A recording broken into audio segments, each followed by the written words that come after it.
Open your Bibles now, please, to the book of Romans. Romans chapter number 14. Our text verses will be verses number 9 through 19. For time's sake, I will only read verse number 10. But we'll be alluding to all the others in the message and looking at them so you won't miss anything. Romans chapter 14, look at verse number 10. The message for today I've entitled The Judgment Seat of Christ.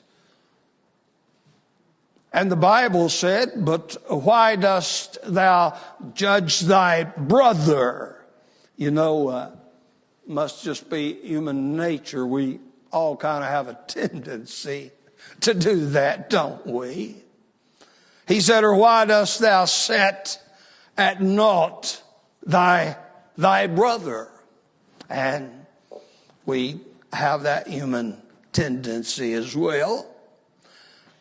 And notice, for we shall all stand before the judgment seat of Christ.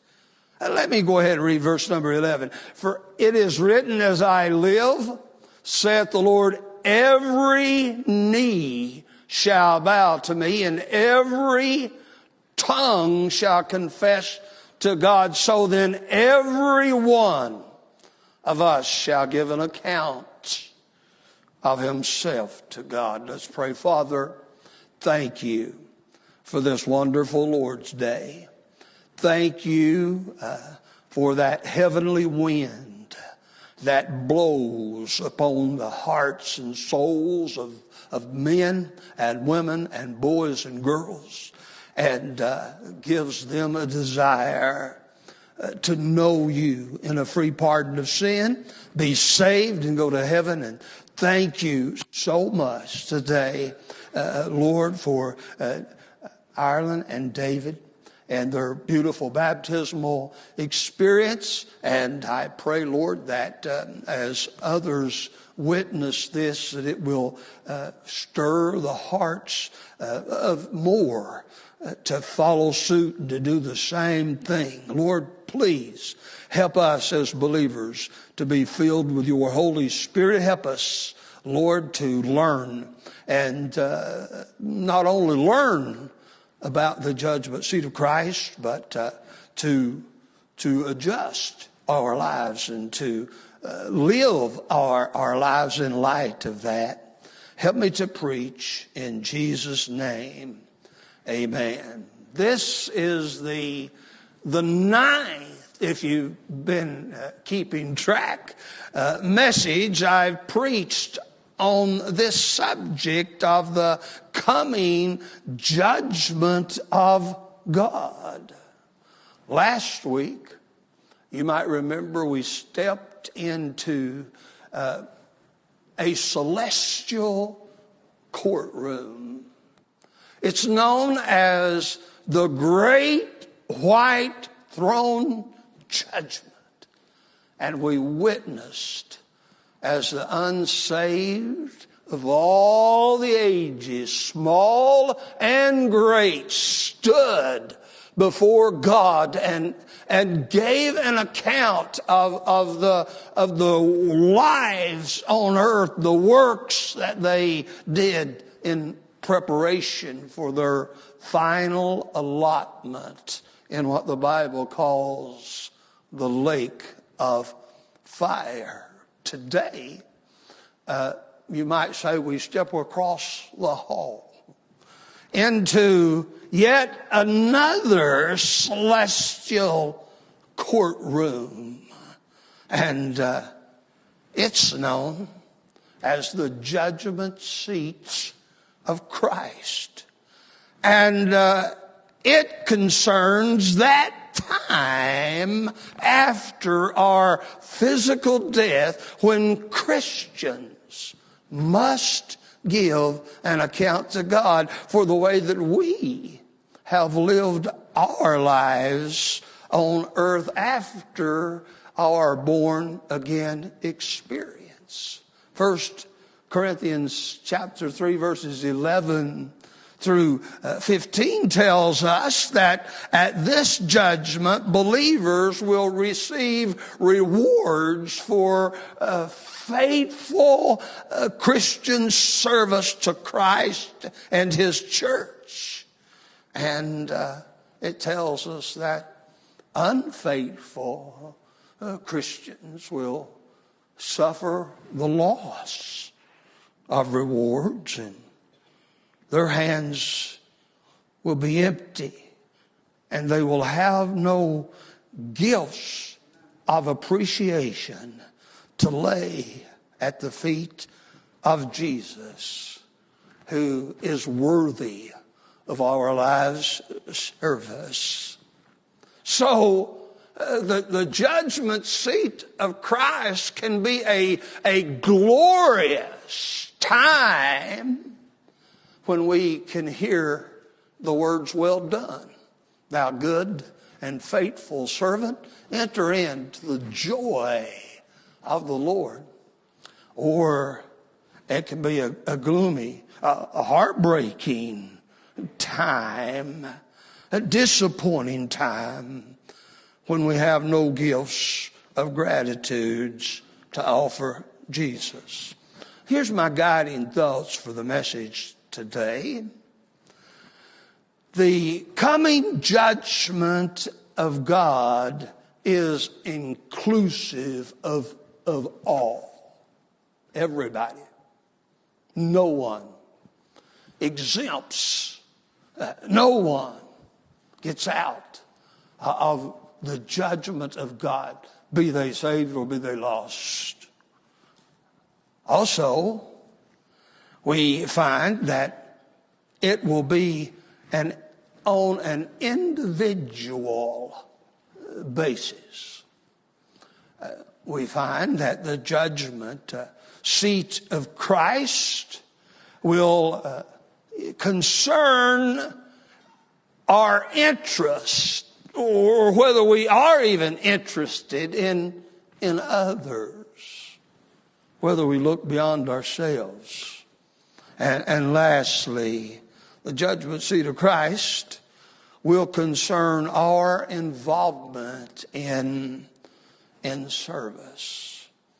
But obviously the first thing that we all notice in the text before us is that the coming judgment of God is inclusive of all. Notice how this is firmly fastened in Scripture. Why dost thou judge thy brother? And we all may have a tendency to do this, but it's not a good thing to do. Or why dost thou set at naught thy brother? And we might always have a tendency to do that and kind of think that we're better than somebody else, or somebody else is not nearly as good or don't measure up. That's not a good thing for us to do. It's not a good attitude to have. He said, "For we shall all stand before the judgment seat of Christ." Remember, when you're judging somebody else, remember when you're thinking you're just a notch or two better than somebody else, remember that you, just as they, will stand before the judgment seats of Christ. And at that awesome, even dread experience, we'll all get a better look at ourselves than we've ever had in life. Notice, if you will, what the Bible said. After We're assured that we're going to stand. It says all of us, inclusive of everybody. And it's reinforced, he says, for it is written, as I live, saith the Lord, every knee shall bow to me. And notice that word, every tongue shall confess. It's inclusive of everyone. And look at verse 12. So then every one of us shall give an account of himself to God. Here's what we learn. Just as all the unsaved people have their day in celestial court, all of the saved will have their day in a celestial court as well. That's what the scripture says. And let me say this. Not believing will not exempt us from judgment. You know, you've always got someone that says, well, I don't believe the Bible. I don't believe a word that preacher says. I don't believe anything those Christians say. And it's like they think, well, if I don't believe it, it'll go away. If I don't believe it, if I refuse to think about it, if I just won't believe it, it won't apply to me, it'll go away. You know what the Bible says about unbelief, Romans 3:3? Well, what if some does not believe? What if some do not believe? Shall that affect God's word to the least degree? He said, no, no. 1,000 times no. It's God's word. It's unchangeable. We can stand until we're blue in the face, as the old saying down home goes, and say, I don't believe, I don't believe, I don't believe, but it's still going to be.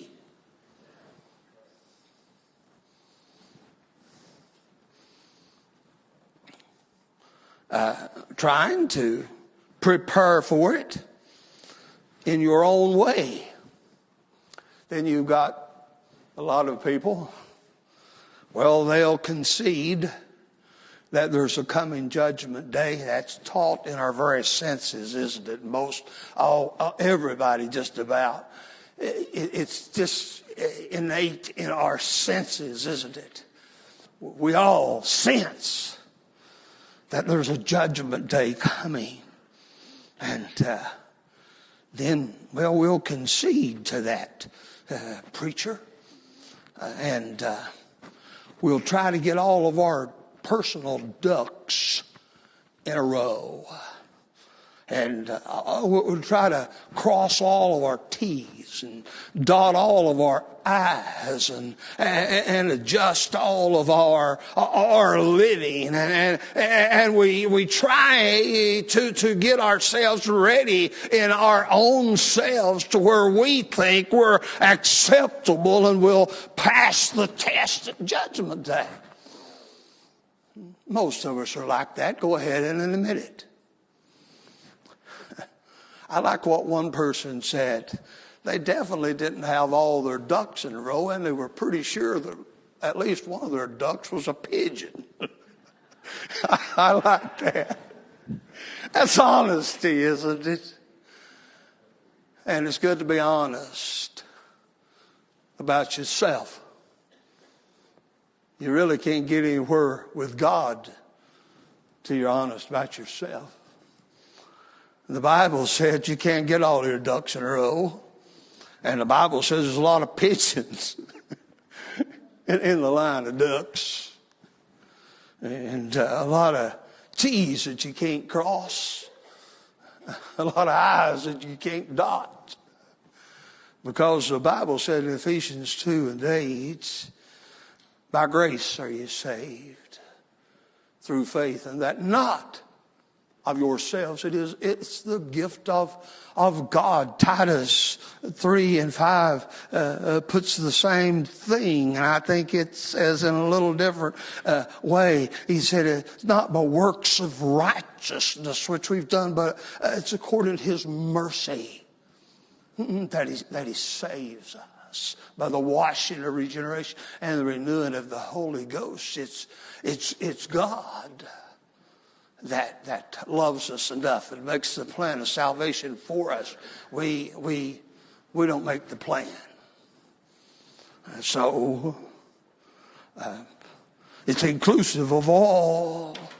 The only thing that helps us get prepared for the inevitable coming day of judgment is to do right now what the Apostle Paul said we will all do then.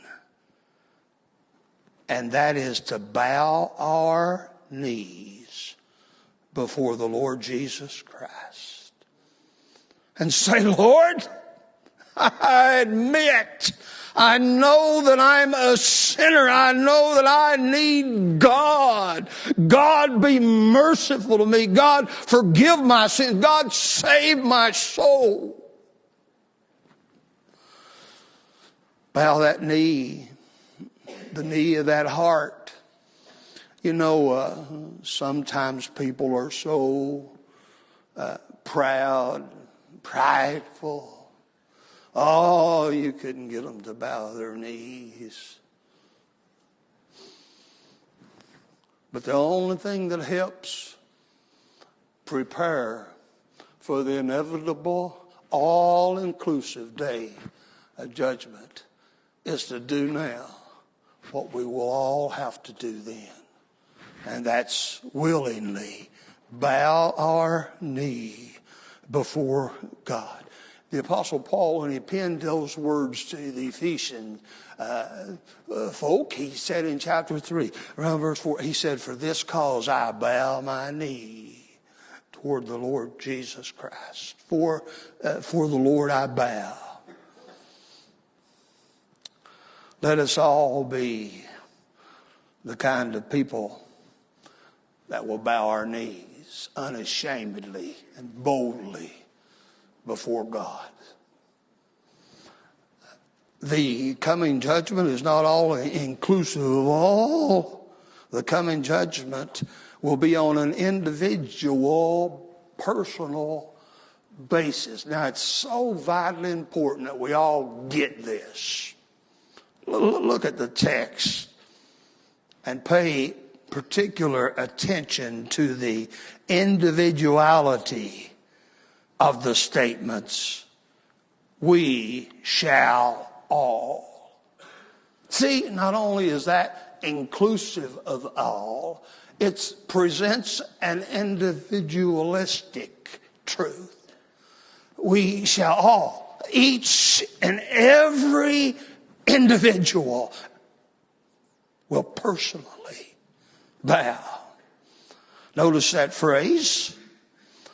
Every knee shall bow. Everyone.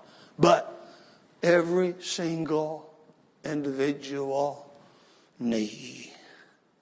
Every personal knee shall bow. And every tongue.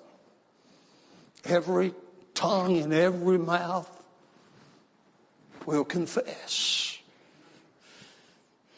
And everyone, individual, all inclusive, but individually, every one of us shall give an account to God.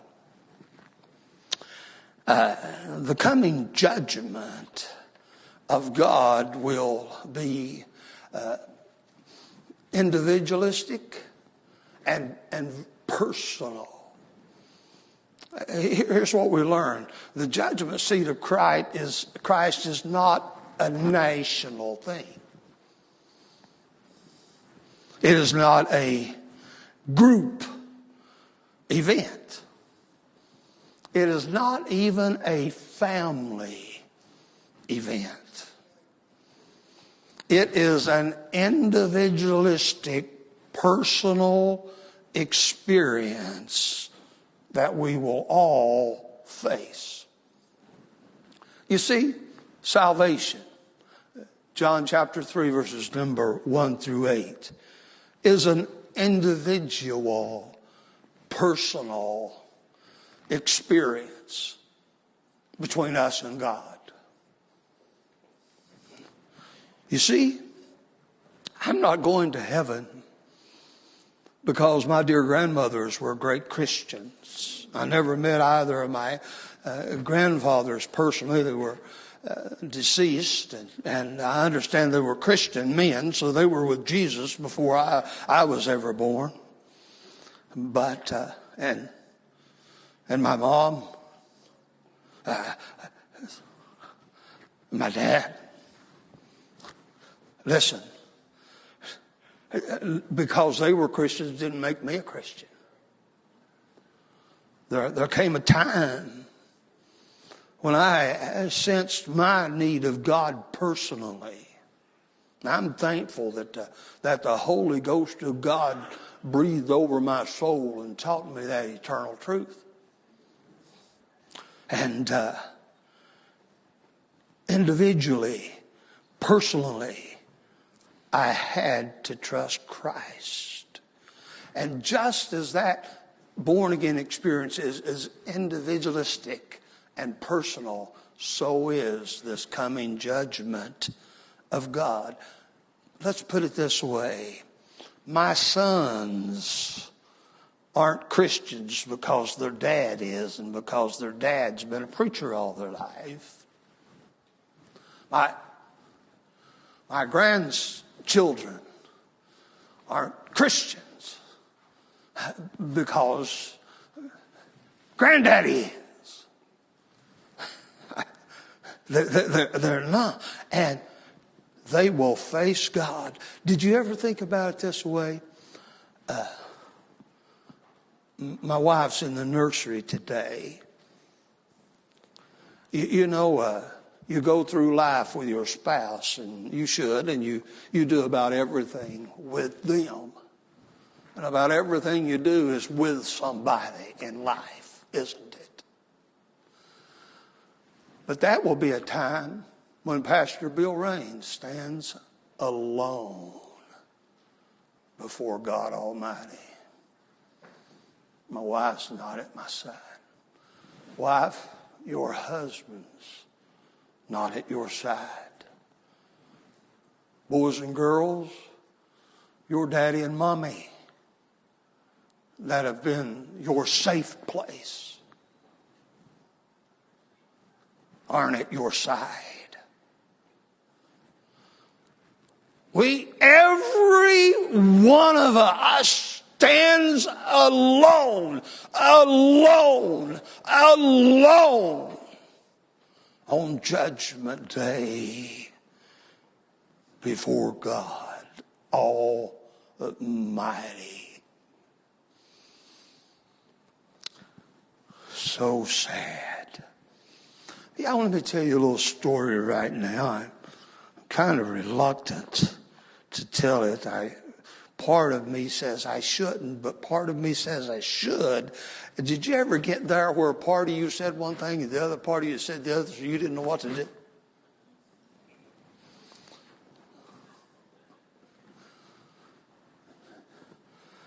A dear lady that I pleaded with several weeks ago to come to Christ. And I believe she would have. I really believe she would have if her husband had. David, if he had been like you, she would have got saved that day, just sure as we're in this auditorium today. Because she looked at him, waiting for his approval, waiting for his support. She didn't get it. But a tragedy had befallen their daughter. And there's a article in your bulletins today. I wish every one of you to read. I left you guessing about some details deliberately, but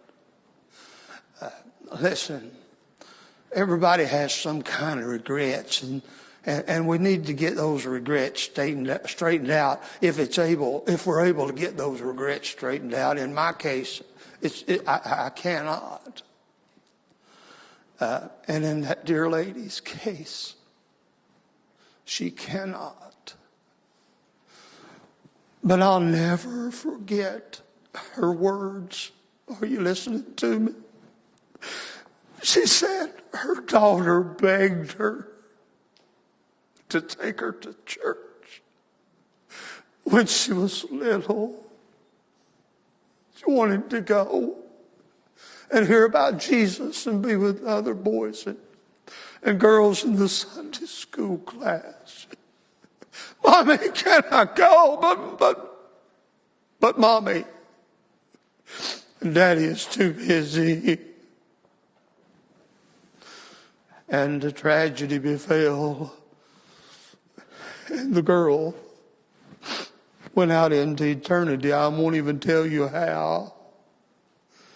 But now her mom's haunted every day of her life, haunted with her daughter's words when she was a little girl. Mommy, take me to Sunday school and church. And she doesn't know whether her daughter is saved or not.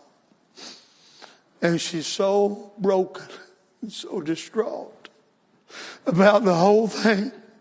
She said, if my daughter's not in heaven, I don't want to go.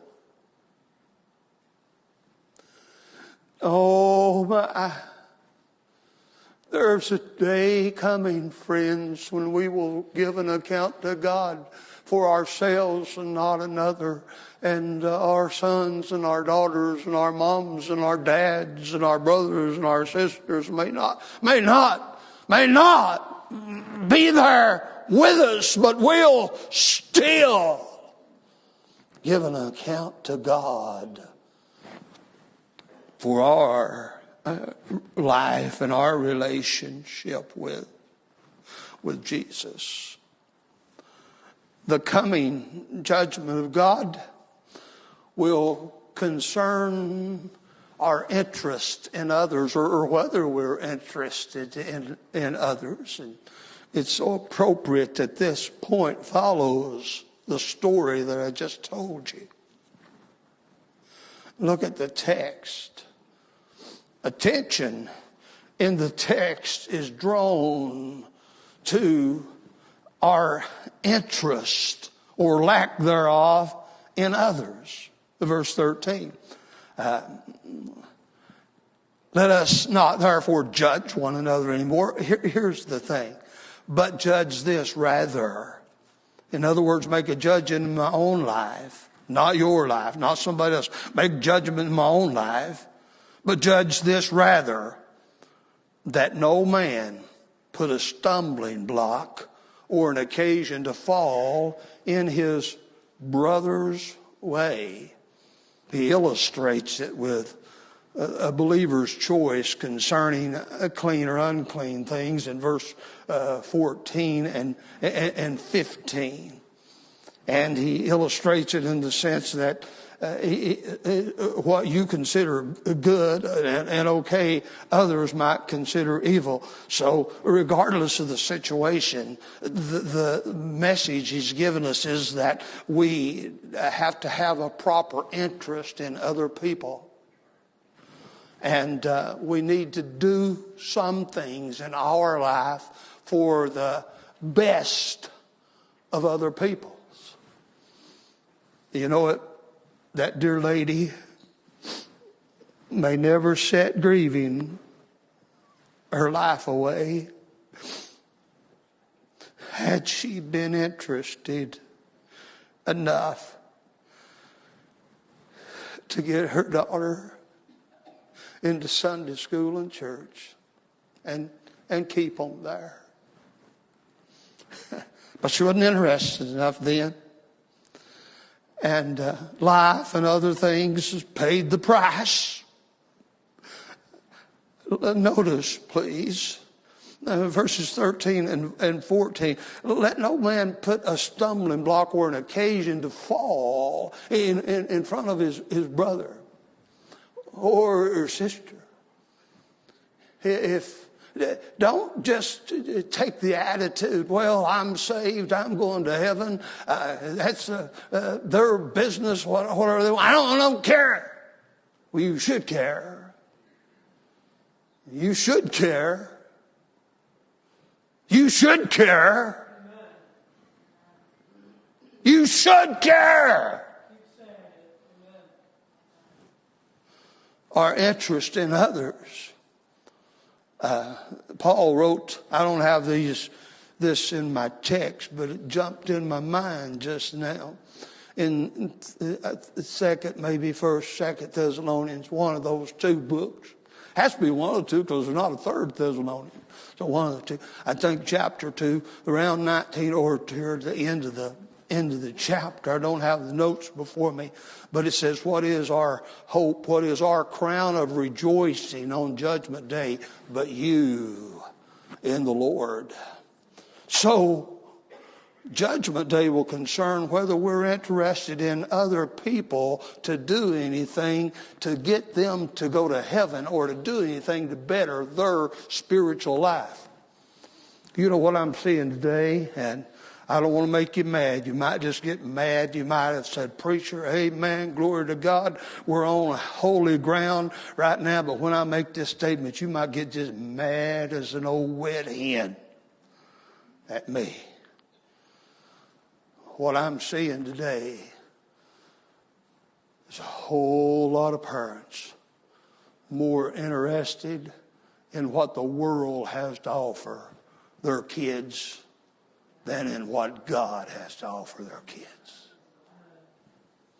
I'm seeing a whole lot of people get up in it, up to their elbows, as they used to say down home, in this world thing, that world thing, and getting less and less involved in spiritual and eternal things. And the heartbreak of this old pastor today, after all these decades, is when I take you to people that are saved, and I believe with all my heart they're saved. When I preach their funeral, I'll say they're with Jesus, they're saved, but they got so far from God, they've let their kids grow up lost, and their kids are lost and undone and on their way to hell. And mom and dad so spiritually, can I say the word without angering you, spiritually stupid, that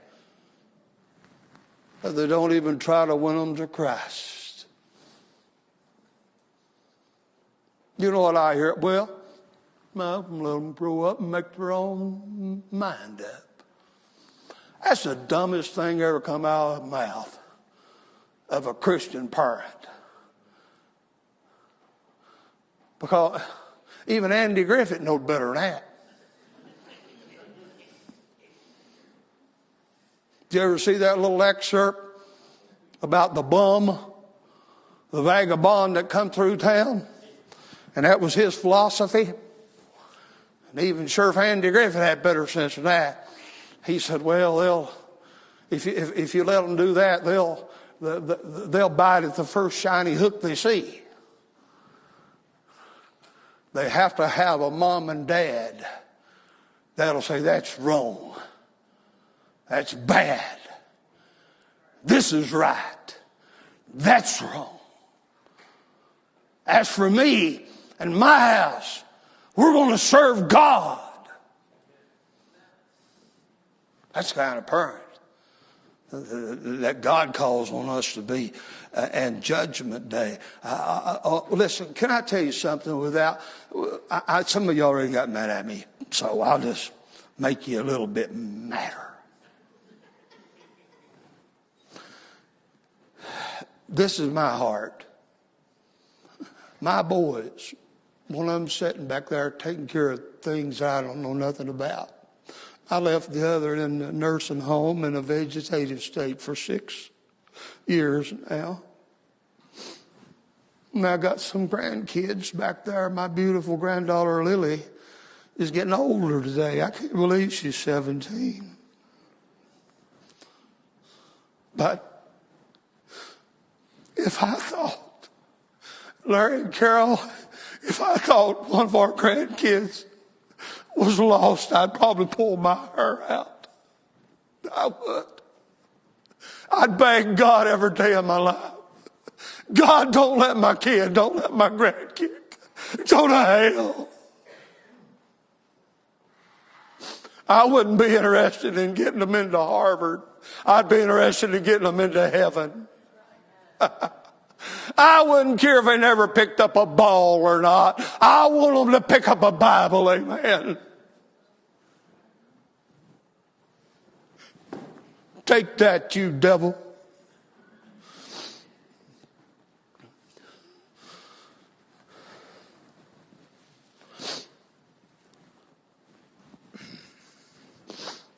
I'm glad that I don't go up for vote, or I'd have been voted out 1,000 times over these 46 years. These deacons and trustees, they'd have got rid of me. And some of the people in the church had said, you guys better. They'd have fired me a long time ago. The coming judgment seat of Christ will concern our involvement of service. And I'll quit right here. In concluding our message today, please notice the text one more time. For the kingdom of God is not meat and drink. That is to say, in physical, fleshly appetites and actions and activities. That's what that's to say. Get that again. The kingdom of God is not in meat or drink. That is to say, the kingdom of God is not in physical, fleshly appetites and actions and activities. But the kingdom of God is in righteousness and peace and joy in the Holy Ghost. No, physical appetites are not always wrong. Physical actions are not always wrong. Physical activity is not always wrong. But when they become that which is first in your life, when God is said that He's to be first in your life, you're involved in the wrong thing.